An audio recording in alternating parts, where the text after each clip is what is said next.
gonna kill me, y'all. Today is the day I die. Today is the day I die, y'all. They gonna kill me today, y'all. I'm finna make them kill me. I'm sorry, y'all. They behind me. They going to kill me, y'all. I'm going to make them kill me. Today is the day I die. These words echoed through a Facebook live stream on December 28th, 2024. Thousands of people watched, commenting, sharing, witnessing a man's final moments in real time. But what they didn't see, what he didn't show them, was what happened just 2 hours earlier. He shot his ex-girlfriend in front of her children, inside her own apartment, and in his final moments, speeding through Columbia, South Carolina, broadcasting his death to the world. He would take one more life. A 52-year-old man making a left turn, wrong intersection, wrong time. He never saw it coming. 3 crime scenes, 3 victims. One started with a domestic dispute. One ended at a hospital. The last, a stranger who was just driving. This is the story of Antavius Brown, rapper, entrepreneur, father, the man who live-streamed his death. But more importantly, this is the story of the people he destroyed on his way out. Before we begin, I need you to do something. Hit that subscribe button right now, because this case has warning signs that could save your life, or someone you love. The red flags were everywhere. Hundreds of people saw them, and no one did anything. So here's the question we need to answer. What drives someone to broadcast their death to thousands? Why do children have to become heroes in their own home? And why does an innocent bystander always pay the price?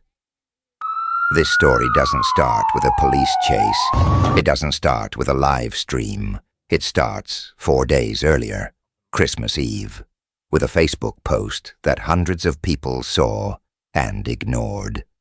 A public threat that should have triggered 911 calls. Instead, it just got likes. To understand how everything exploded on that Saturday morning, you need to understand the world where it happened. A place where Facebook beefs become court evidence, where threats are entertainment, and where everyone knows everyone's business, especially online. Welcome to Columbia, South Carolina.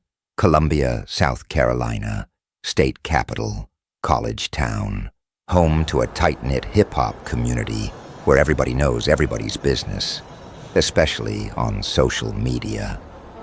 This is where Facebook Live isn't just entertainment, it's evidence, where Instagram beefs become criminal cases, where relationship drama plays out for audiences of thousands, where someone can post, "I'm going to war," and people hit like instead of calling 911.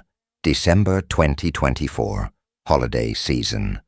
Families decorating trees, children counting down to Christmas morning, and 2 entrepreneurs about to destroy each other in the most public way possible.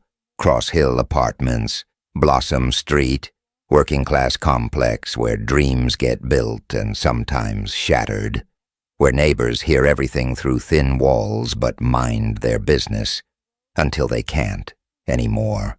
In this community, breakups aren't private. They're content, they're views, they're comment sections filled with theories and gossip. But what happens when the drama becomes a death threat? When the comments turn to warnings? When a mother publicly begs for help? Outside these apartments, Christmas lights twinkling, holiday wreaths on doors, the smell of dinner cooking. Inside one unit, a relationship ending, and a man who can't accept it. This is where a podcaster built her media empire, where a rapper sold tequila and dropped tracks, where 2 people with massive dreams lived together for 2 years, until one of them decided he'd rather die than let go. To understand how it all exploded, you need to meet the 2 people at the center of this tragedy. One would fight for her life, the other would broadcast his death. And an innocent stranger? He's coming. But first, Meet the survivor. Her name is Niwdayra Tapia, and by December 2024, she had built something most people only dream about. Niwdayra Tapia, born July 28, 1986, single mother of 2, media entrepreneur, most popular podcast. That wasn't just a name, it was a brand. Since 2022, she'd been grinding, traveling state to state, interviewing guests, building her voice. In Colombia, people knew her name, knew her hustle, knew her work. She started with music in 2021, pivoted to podcasting. Every episode, every interview, every subscriber, she earned it herself. And when people questioned her success, she made it crystal clear. Nobody made me. Nobody put me where I'm at. 2 children from a previous relationship, not Brown's kids, but they lived with him for 2 years in her apartment on Blossom Street. Her sanctuary, her studio, her home. She was balancing motherhood with building an empire, and she was winning. But 2 weeks before Christmas 2024, she made a decision. After 2 years together, the relationship was over. She asked Antavius Brown to leave. He promised he'd be gone by year's end. Just a few more days. What could go wrong? December 24th. Someone asked on her Facebook if she was okay. Her response, "No, my life is and others are in danger." Others, plural. She knew what was coming. Now meet the man who couldn't let go. Antavius Jerome Brown, 36 years old. Everyone called him Get It Brown. Born in Anniston, Alabama, raised in Columbia, Lower Richland High School graduate. Started rapping at 16. Music was his escape from everything. Nigga, I would dump that on my dick, nigga. Like shit, nigga. Man, a nigga ain't have shit, nigga. Like shit, nigga. She got blood on my kicks, nigga. My kicks, nigga. Got a soup out with no bricks, nigga. No bricks, nigga. I would dump that on my dick, nigga. Like shit, nigga. Man, a nigga ain't have shit, nigga. Like shit, nigga. She got blood on my fuck you with me, dog. Got me going through some shit I need to turn with that when I dirty on my stick. Get It Brown, rapper, entrepreneur, dreamer. He founded GB Tequila, named after his rap persona. $25 bottles. He was hustling, grinding, trying to make it. It's your boy Get It Brown. What's up? Y'all already know what time it is, you feel me? We vibing out, you know what I'm saying? I'm on this tequila reposado. Hey, I got these $25 bottles. Y'all tap in, you feel me? Y'all ask, do I drink it? Huh? Local clubs knew his sound. He had real talent. The hip-hop community respected his work. He wasn't just talk. He produced tracks, performed, built a following, but there was a past. Incarcerated 2013 to 2020. 7 years inside. When he got out, music became his redemption story, his second chance. He poured everything into his comeback. He had a son from a previous relationship. Friends would say he adored that boy the most. His eyes lit up when he talked about his child. Everything he built, he said it was for his son. His philosophy was simple. He posted it publicly. When I know I'm righteous, I'll go to war with whoever and die about it. That wasn't a metaphor. That was a promise. 2 versions of Antavius Brown existed. The devoted father who posted about his son constantly, and the man who would soon point a gun at his girlfriend's head. Which one was real? Maybe both. And then there's Ryan. We'll meet him properly later. But right now, you need to know this. On December 28th, 2024, Ryan Blaine Heyman was 52 years old, living in Colombia, breeding bulldogs, planning his weekend. He had no connection to Antavius Brown. Never met Niwdayra Tapia. Didn't know about their relationship drama, wasn't following the Facebook lives. He was just living. At 12:30 p.m. on December 28th, Ryan would make a left turn. That's it. Just a left turn, and it would cost him everything. But before Ryan's final turn, before the chase, before the live stream, everything started on Christmas Eve. With a social media post that should have triggered 911 calls, Instead, it just got likes and comments, and a mother's desperate public warning that everyone ignored. December 24th, 2024, Christmas Eve. While families gathered for dinner, Antavius Brown grabbed his phone. I just want to say I appreciate all the love and support. Life has been a real journey. Sounds innocent enough. Keep reading. When I know I'm righteous, I'll go to war with whoever and die about it. Don't play in my face or whip my name. Win. Lose or draw, I'll throw it all on the line. That's not holiday cheer. That's a warning. Tapia's mother saw the post, and she decided to speak up, publicly. Hello, everyone. For those who don't know me, I am Most Popular's mother. I don't understand how a person can be so bad. You are a treacherous man. If anything happens to my daughter, they already know who was a violent and bad man. A mother. On Christmas Eve, publicly warning the community, this man is dangerous. Did anyone call the police? Screenshot it and send to authorities. Report the threat. No. They commented. They speculated. They watched. The comment section exploded. So all that because of you being on the DL? That's his boyfriend in the car. Rumors started flying. Was Brown hiding his sexuality? Did Tapia discover something? The community started theorizing about his secrets instead of calling for help. Brown couldn't let it go. He went live on Facebook. 20+ minutes of rambling about betrayal, snakes, fake love. People don't want to see you be better than they can even imagine their damn self. Don't allow fake love and obligations and expectations. Nobody, you feel me, is going to play with my feelings, my heart, my emotions. He's wounded, rambling, but not threatening, yet. He talks about being blessed, about standing on principles, about genuine love. Hundreds of people watched. Some commented support. Nobody intervened. Tapia went live, too. She had to defend herself. I started Most Popular Podcast. I've been podcasting since the beginning of 2022. Nobody made me. Nobody put me where I'm at. She's professional, controlled. But then, I'm not going to get into details, but some crazy things are happening. A friend asks, "Are you okay, boo?" Her answer, "No, my life is, and others are in danger." Others. She said, others. Christmas Day passes, then the 26th, then the 27th. Brown's son was visiting for the holidays.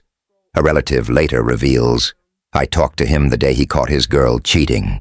He told me his son is visiting, so he didn't want bad vibes around his son for the holidays.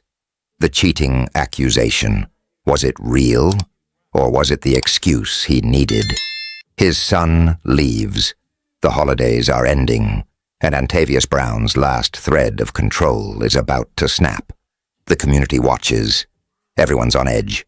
The posts are still up. The threats are visible. People are sharing screenshots, gossiping, speculating, but nobody calls the police. Because this is just social media drama, right? Just another breakup playing out online. Except it's not. Saturday morning, December 28th, 11 a.m., inside the Cross Hill apartment. An argument starts, and two children are about to become the heroes nobody should ever have to be. Most people are sleeping in, making breakfast, enjoying their weekend. Inside Tapia's apartment, Antavius Brown is accusing her of cheating. His voice gets louder. The argument escalates. Tapia's two children, remember, not Brown's kids, hear everything. Brown pulls out a gun. He puts it to Tapia's head. She freezes. She knows. This is it. This is how she dies. He tucks the gun into his waistband. Then the hitting starts. In another room, two children hear their mother screaming, "What do? You're a kid." There's a grown man hurting your mom. You could hide. You could run. You could freeze. These children chose to fight. One of the children breaks down the bedroom door. Think about that. A child. breaking down a door. They see their mother being beaten. They see the gun in Brown's waistband, and they jump on him. Both children are fighting a 36-year-old man. They're punching, pulling, doing anything to get him off their mother. These aren't his kids, but they're fighting like their lives depend on it, because their mother's does. Tapia sees her chance. While her children distract Brown, she runs. The kids follow her. They're going to make it. The door is right there. Freedom is steps away. They almost made it. But Brown is faster. He reaches the doorway. He pulls the gun from his waistband. The shot rings out. Tapia feels it tear into her leg. She falls. Blood everywhere. Her children are screaming. She thinks, "I just knew I was about to die." That's what she later tells police. "I just knew I was about to die." But Brown doesn't finish it. Instead, he forces the bleeding Tapia into a car. The children watch their mother, shot, being driven away. They're left alone in the apartment. Blood on the floor, blood on the door frame. Traumatized, terrified, not knowing if their mother is about to be killed. Neighbors heard the shot. One 911 call comes in, then another, then another. Shots fired at Cross Hill Apartments. I heard a woman screaming. I think I saw someone put a woman in a car. Help is coming, but will it be fast enough? As Brown drove his bleeding victim toward the hospital, he had no idea what Tapia was about to do. No idea that she was about to whisper the words that would seal his fate. Musk Hospital, Forest Drive. Emergency room doors slide open. Nurses see a woman limping badly, blood soaking through her clothes. A man is gripping her arm, tight. They've seen this before, too many times. As medical staff rush to help, Tapia grabs a nurse's hand. She leans in close, her voice barely audible. "He shot me. Please don't tell him that I told you, but he's the one who shot me." Then louder, desperate. "He's going to go back to the house. Please don't let him kill the kids." The nurse freezes. Children are in danger, but the shooter is standing right there. They need to treat the victim, protect themselves, and call police, all while Brown watches every move. During the drive to the hospital, Tapia later tells police, Brown was verbally and physically abusive. He held the gun to her while driving. Then he'd point it at himself, back to her, then to himself, like he couldn't decide who he wanted to kill more. At the hospital, Brown is getting agitated. He's pacing, watching the staff watch him. He starts making threats. "I'm going back to the apartment. I'm going to handle the children. I'm going to hurt myself." Medical staff keeps him talking, stalling. Every second matters. Officers speed toward Cross Hill Apartments. They don't know what they'll find. Dead children, wounded children, a hostage situation. They burst in.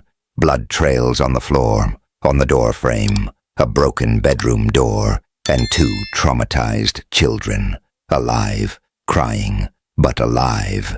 The kids tell their story through tears, how they fought, how they tried to save their mother, how Brown shot her and took her away. At the hospital, Brown senses something's wrong. Maybe it's the way the staff is looking at him. Maybe he hears sirens in the distance. Before police arrive, he runs. He leaves Tapia there, bleeding but alive, and he disappears into Columbia's streets. The APB goes out immediately. Antavius Brown, 36, armed and dangerous, domestic shooting suspect, fled MUSC hospital. Approach with extreme caution. Threatened to harm children. Every unit in Columbia is looking for him. Officers spot his vehicle behind a business on Leesburg Road. When they approach, Brown does something that will be watched by thousands. He goes live on Facebook and promises the world he's about to die.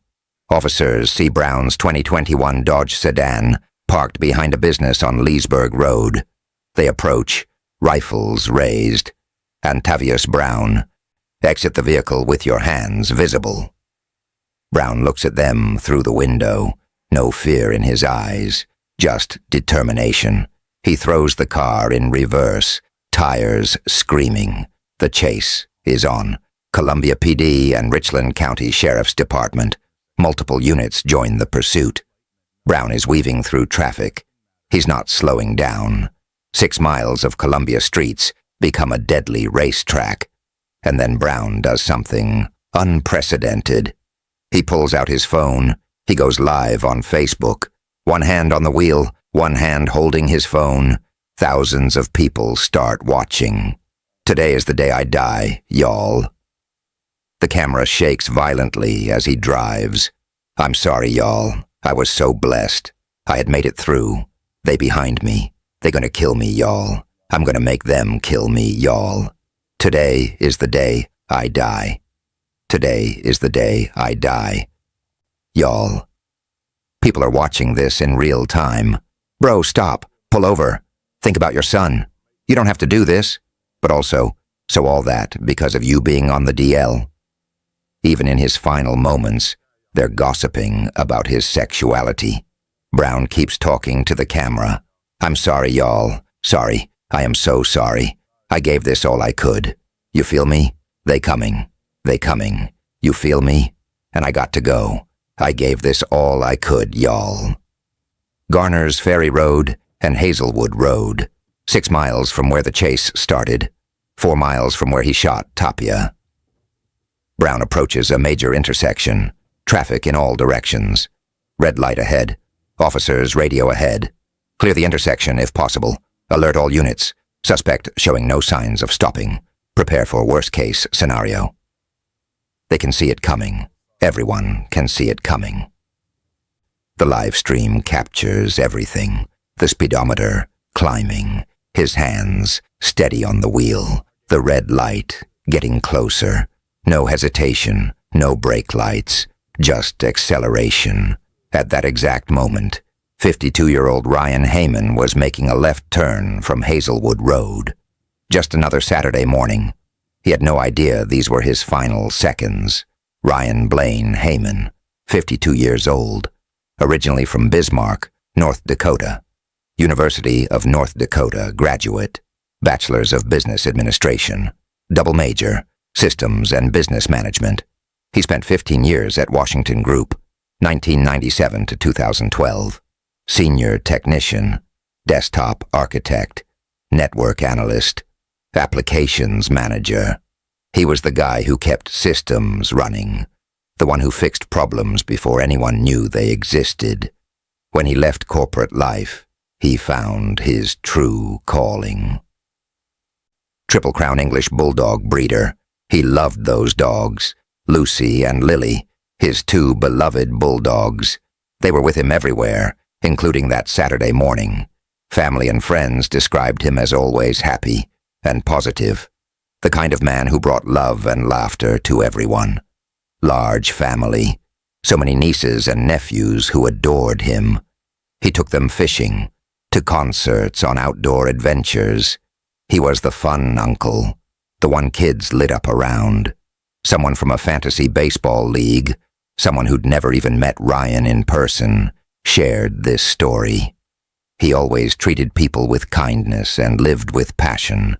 He was quietly his own person, yet always acted the same toward people, regardless of what was going on in his own life. And then this. Once, when my dog had to be put down, Ryan offered me one of his prized bulldogs. Someone he'd never met face to face. That's who he was. December 28th, 2024.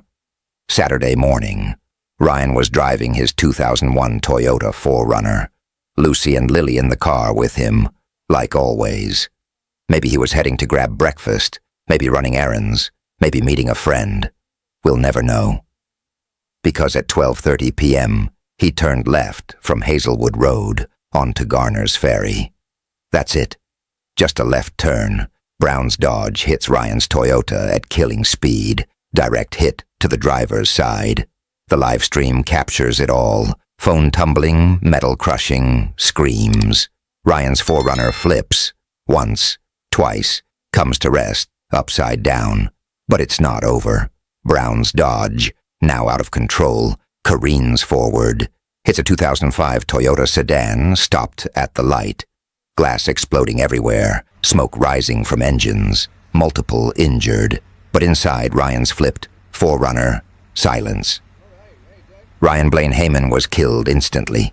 0 chance of survival, 0 warning. Lucy and Lily, his beloved bulldogs, also dead. Their only crime, being passengers in a car that made a legal left turn. Ryan's crime, existing at the wrong intersection at the wrong moment. Inside Brown's mangled Dodge, the live stream continues. Then, a gunshot. Police would later determine Brown shot himself in the stomach during or immediately after the crash. The same gun he used to terrorize Tapia, now turned on himself. Emergency responders face a nightmare. Multiple trauma situations. Ryan's overturned 4Runner, the sedan that was hit. And Brown, gunshot wound to the stomach, still alive. Paramedics are trained to save lives, not judge them. But everyone at that scene knows an innocent man and his dogs are dead because of the man they're now trying to save. Brown is rushed to USC Hospital, ironically where this all began. Doctors work on him, but the damage is severe. Shortly after 12:30 p.m., Antavius Jerome Brown is pronounced dead. The live stream finally cuts, but thousands had watched. They'd witnessed a murder-suicide in real time. What they couldn't see, Ryan never had a chance. 3 crime scenes, 3 families destroyed, and now Colombia had to count the cost. Niwdayra Tapia survived. The bullet wound to her leg would heal physically. Doctors said she was lucky. Major arteries missed. But luck is relative when you're shot in front of your children. 2 kids who had to become warriors, who broke down doors and fought an armed adult, who watched their mother get shot, who spent hours not knowing if she was alive. They're safe now, physically. But what about the nightmares? What about the therapy they'll need for years? What about the trauma of knowing they had to save their own mother? Within weeks, Most Popular Podcast posted again. Tapia wasn't going to let Brown's violence silence her. If anything, her platform grew. She had a story now that other women needed to hear. A story of survival. Ryan's family received the notification on December 28th. Your loved one is gone. Car accident. Wrong place. Wrong time. Except it wasn't an accident. It was murder. A large family, siblings, nieces, nephews, all asking, why? Why Ryan? Why their uncle who only brought joy? Why the man who offered his prized bulldogs to strangers in pain? Christmas 2024 was their last with Ryan. Now every holiday will carry his absence. Brown's mother posted days later, "My firstborn is really gone. Antavius J. Brown, get it Brown." His son grew up that day, lost his father, and will spend his life asking impossible questions. GB Tequila died with its founder. The music remains on streaming platforms, a digital ghost of dreams that turned to violence. Here's what haunts this case. The warning signs were everywhere. When I know I'm righteous, I'll go to war with whoever and die about it. That was a threat. My life is, and others are in danger. That was a plea for help. A mother publicly warning, if anything happens to my daughter, you already know who. Hundreds saw these posts. Many commented, some shared. But who called 911? Who reported the threats? Who took action? We treated it like entertainment, like drama, like content, until it became evidence at a crime scene. This case reveals a truth we can't ignore. Domestic violence never claims just the intended target. The children who had to fight to save their mother, victims. The stranger making a left turn, victim. His 2 dogs, victims. The community that watched it unfold online, traumatized. When someone posts, I'll die before I let you go. That's not love. That's ownership. That's murder waiting to happen. Love doesn't point guns. Love doesn't broadcast death. Love doesn't kill strangers at intersections. So what do? How do we stop the next Antavius Brown? We believe victims the first time.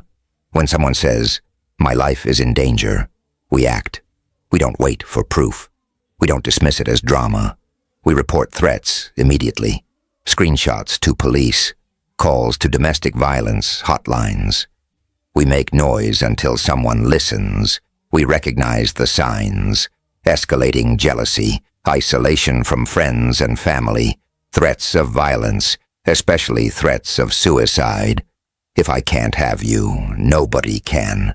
These aren't romantic. They're deadly. If you're in danger right now, listen carefully. National Domestic Violence Hotline, 1-800-799-7233, available 24/7. In South Carolina, Sister Care at 803-765, SC Coalition Against Domestic Violence and Sexual Assault at 803-256-2900. You don't have to wait until he pulls a gun. You don't have to wait until he hits you. The threats alone are enough. Get out. Get help. Get safe. Ryan Heyman woke up on December 28th with plans. He never came home. Niwdayra Tapia's children will remember their mother's blood on the floor forever. Antavius Brown's son lost his father to violence. His father chose. 3 crime scenes, but it started with one ignored warning. If this story moved you, I need you to do 3 things right now. First, hit that like button. Not for me, for Ryan Heyman, for Niwdayra Tapia, for the 2 children who became heroes. So the algorithm shows this to someone who needs to see the warning signs.